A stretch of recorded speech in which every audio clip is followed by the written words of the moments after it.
What's up, folks? Anthony Olan here. Welcome back to my channel. And I felt like it was time to do my part for the gaming community and vote for the Game Awards. I know the Game Awards is kind of an overhyped thing, I guess. A lot of people have their opinions about the nominees for Game of the Year, as well as whether or not this show actually matters. There's a whole lot of controversy and all that stuff, and I also personally never cared about Jeff Keighley. I really don't. But I felt like it'd be a good video for you guys to go through the categories and vote on these different options. And I am going to go based on what I personally feel is my vote for these categories, and I'm also going to possibly talk about why I think a different option might win despite my vote. But we'll get into that as we go along. And I do want to save the actual Game of the Year vote for the end because that's like the main one. So we'll go to that in the end. We're going to start here with Best Game Direction. And also keep in mind, I'm also going to talk about games I didn't play, such as here, I didn't play Baldur's Gate 3 or Super Mario Bros. Wonder. I know almost nothing about Baldur's Gate 3 except for the community behind it. People love the game. It has high reviews. A lot of people are talking about it. A lot of people love the game. I don't even know what Baldur's Gate is. I never knew about the franchise beforehand. So we'll talk about Baldur's Gate as we go further, but I don't know anything about it. Never played it. Never found interest in doing it. Mario Bros. Wonder, I did hear a lot of great things about the game. I was never interested in that game. Something about it just kind of pushed me away from it. I was just turned away from it, turned off from the game. I just didn't really have any interest. But in terms of, best game direction, outstanding creative vision, and innovation in game direction and design, this could go a number of ways. One of two ways, personally, I feel. In terms of my opinion, from what I did play, it can go to Tears of the Kingdom or Alan Wake 2. I love Spider-Man 2. It's one of the best games I ever played. But there's a lot of it that's very similar to the last game and the Miles Morales spinoff. And there were some new things, of course, but I gotta say Tears of the Kingdom mainly because of the way they changed the game in terms of the new locations, the islands in the sky you can explore, the depths underground you can explore, the better cutscenes, the better storytelling, the additions to combat, the different enemy varieties they added to the game, just the way the game functions differently based on where you are, the sky islands, the depths, and all that stuff. So that could definitely take a win. But I also would say Alan Wake is a very strong competitor for that category because there was so much that they did with this game that was a huge improvement from the first one. I hated the first one. I couldn't finish the first one. I couldn't force myself to sit there and finish it. But there was a lot that they did with this game that was very innovative. The game alone just looked amazing. It sounded amazing. The way that they make Alan change the scenes of each level, and it happens in just a couple of seconds like that with the SSDs, being so powerful. The way they told the story, level design, it was just an amazing experience, especially for something that people have been waiting like 13 years for. So my personal vote for this one is Alan Wake 2. And if you have, any other opposing voting or option, whatever you vote for, let me know in the comments so we can discuss, our differences. So I'm gonna vote Alan Wake 2 for that one. Next category that we have here is gonna be for Best Narrative, Outstanding Storytelling and Narrative Development in the Game. It's gonna be an interesting one. Because Alan Wake 2 did have its moments where I was a bit confused and lost and felt they could have done something a bit different with how they told the story. Phantom Liberty, I hate the fact that a DLC is here. I haven't finished the DLC. I think after Spider-Man and Alan Wake released, I just stopped playing the Phantom Liberty. But Final Fantasy 16, I did play a majority of it. I got bored after like 50 hours, never beating it. Best narrative and storytelling, probably not Final Fantasy. Spider-Man, it had its moments where I was like, they could have added more to the story. There was moments that you felt like it just happened randomly, and you're like, why is this happening this way? Why? It felt like they removed things from the story. It kind of comes down to, again, I don't know Baldur's Gate 3's storytelling or narrative. I have no idea how that is. aside from Alan Wake 2 being as confusing as it was, they did tell the story throughout various ways. You have the different clues that you find as Saga that you have to put together when you're solving the crimes and the different clues and mysteries. You have Alan doing his live action cutscenes, anything that was in-game cutscenes, trying to piece together the first game to this one, connecting everything. I say personally, Alan Wake 2 did better for the narrative than Cyberpunk. I really don't like those games that only tell story through dialogue that you have to choose responses. I still think there should be some sort of cinematics that's like a movie that you're just watching it and seeing what happens.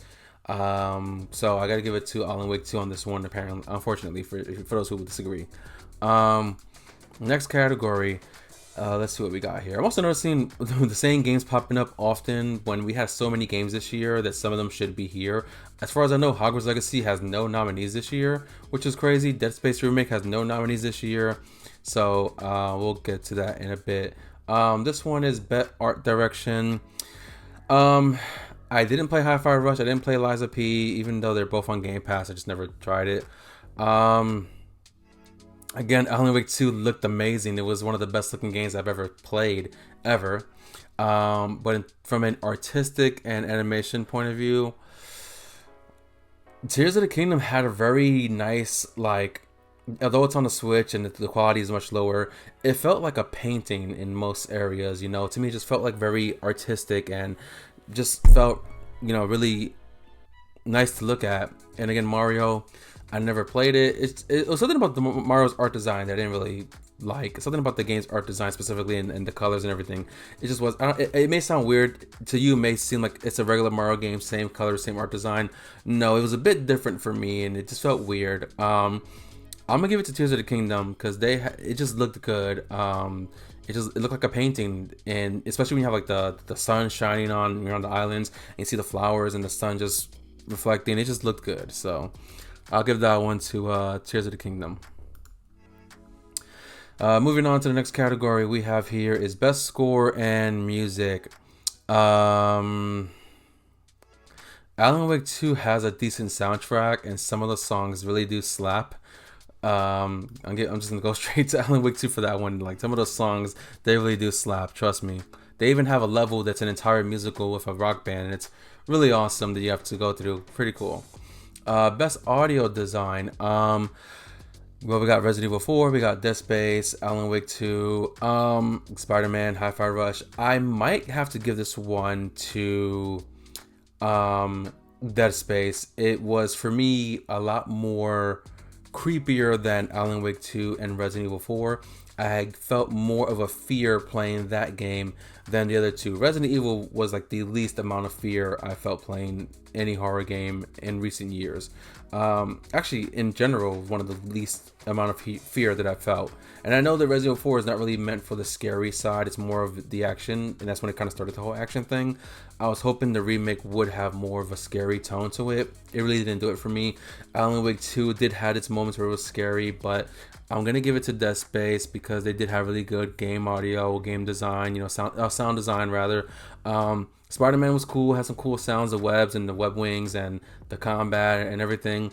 But I'm gonna give it to Dead Space. Dead Space just has that eerie tone to it, and it just made me feel terrified whenever I played the game.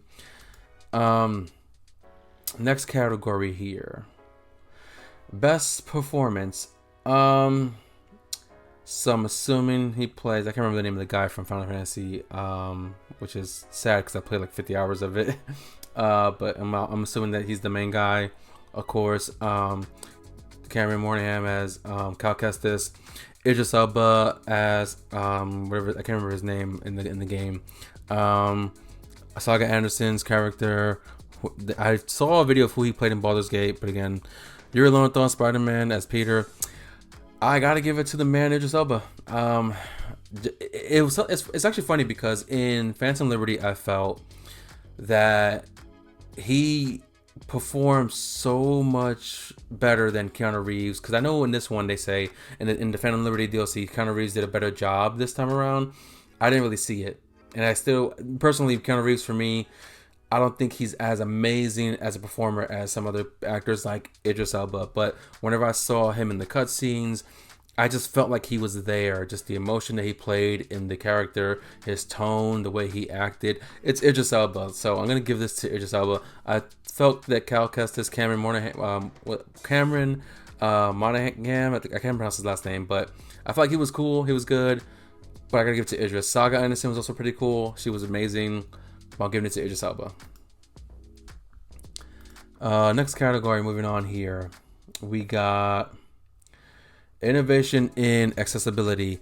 I know that Spider-Man has some really good accessibility options. Nothing comparable to, I think, like God of War, Ragnarok, and Last of Us, but Spider-Man has really good ones. I haven't really played with the accessibility in Forza. I didn't even know Mortal Kombat and Street Fighter had those options. Diablo 4 shouldn't win anything. I'm just gonna throw it out there. Diablo 4 should not win anything because from what I've seen from all the videos, it's a shitty game made by a shitty developer. Fuck Diablo 4. Fuck Activision. Fuck Blizzard.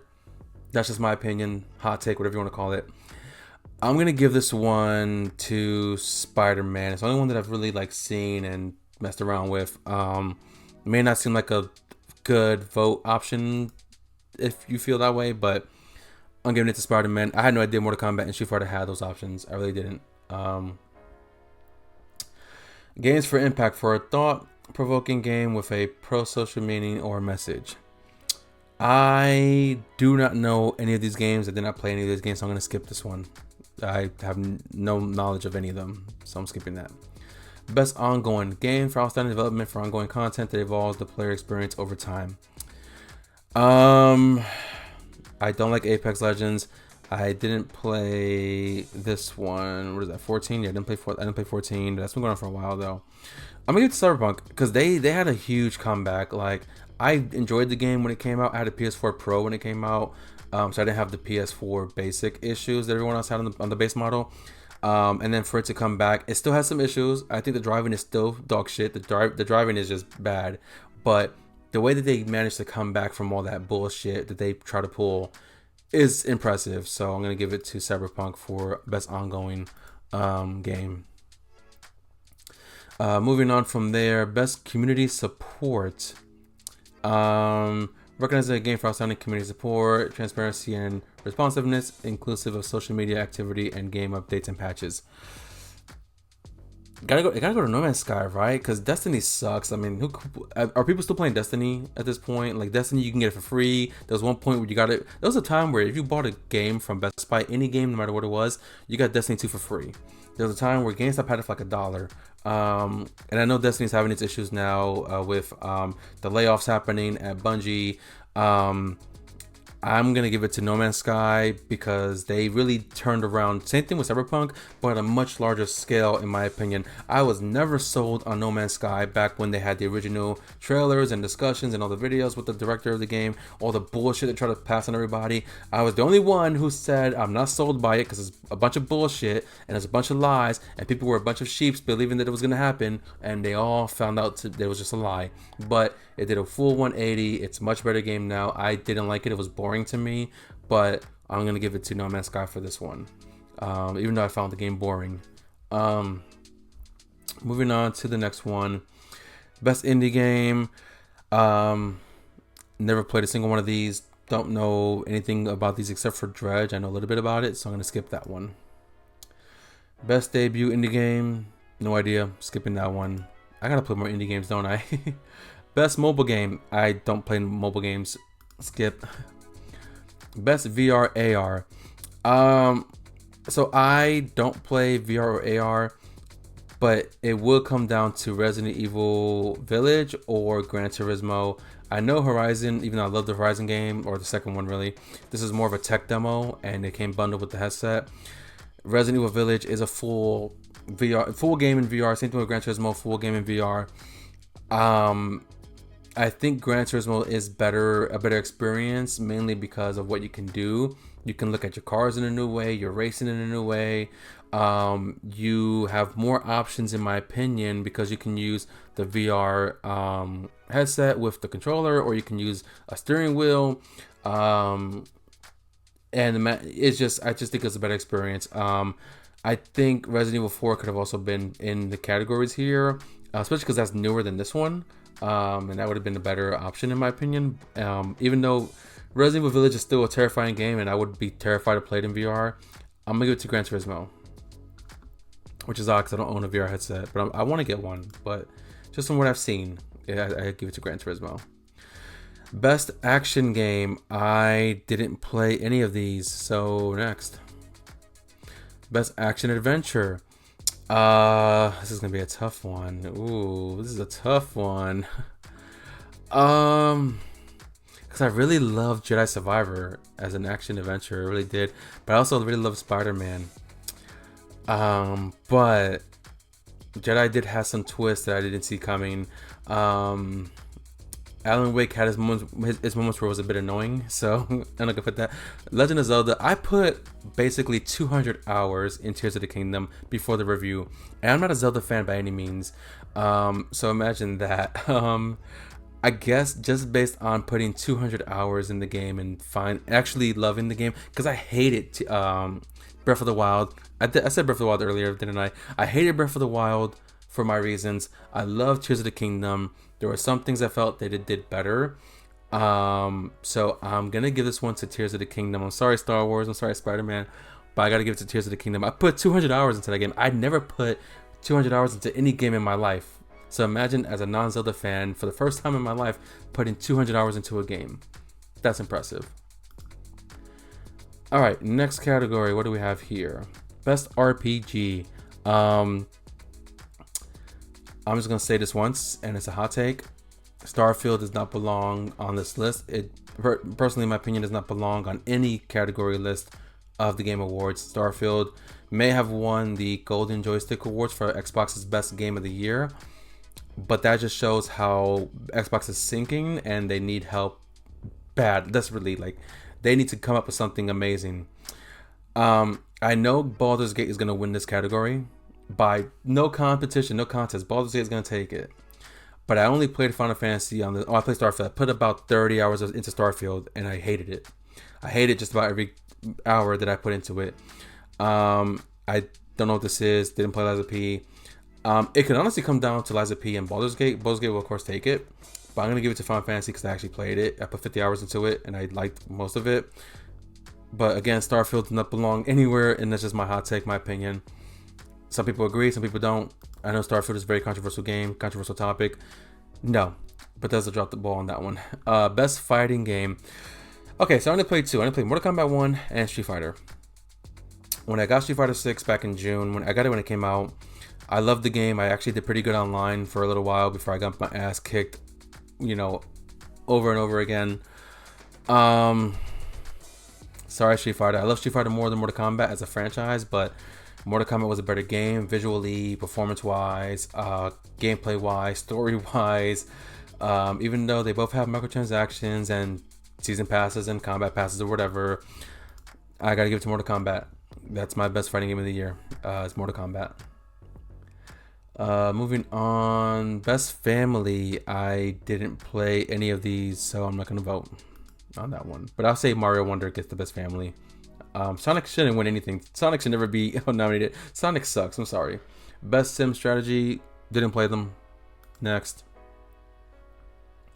Best sports / racing. I only played Forza Motorsport, and I did hate it at first, but I did stick with it and went through as far as I could before the review, and I actually enjoyed it a lot more as I learned the ins and outs of the game and how it differs from Gran Turismo and how I need to play differently. I've heard some things about the crew. I'm gonna give it to Forza. I mean, I played it and I liked it. So next category, what do we have here? Best multiplayer. That's right, Baldur's Gate is multiplayer. This is 4 players, 2 players. I don't know what this is. 4 players. I'm gonna vote Baldur's Gate only because I know it's gonna win that category. Street Fighter had its issues with multiplayer, especially online. Mario It's typical Mario. Just this time you can't bump into each other like before, so it's much more easier to play. I'm gonna give it to Baldur's Gate. I just know for a fact it's a better multiplayer experience from what I've seen reviews of. So I'll just give it to that one. Best adaptation. Twisted Metal is not gonna win. I enjoyed it. A lot of people didn't. I thought it was fine. Just not great. It was just fine. Mario Brothers movie was okay. Last of Us, I didn't like it. I rather played the game. The game had more to it, obviously, and things were different. And I just felt like the game was a better story, a better way of telling a story than the show. There's a train outside. You probably can hear it. I think. Oh, I didn't see this one. Okay, I haven't seen this one yet. I've seen the original Castlevania series on Netflix, but I do love Gran Turismo. That's not even the guy, is it? It looks nothing like him. Maybe it is him. Maybe I'm just blind. Anyway, I love the movie. I have it on 4K Steelbook. It was a great movie. Not just because not just because I love Gran Turismo. It's a great movie. You gotta see. If you haven't seen Gran Turismo, you gotta see it. It was poorly. I'm trying to think of the word here. They didn't show it off too much. They really failed with, I guess, marketing. I don't know if it was part of the strike or not, but this game needed to be. It needed more to be shown, or more attention paid to it, so people can know exactly what they're going to walk into. And I can't believe I'm blanking on the exact proper word of saying it, but I'm gonna give it to Gran Turismo. It's one of my favorite movies of the year. Really great movie. Go check it out if you haven't seen it yet.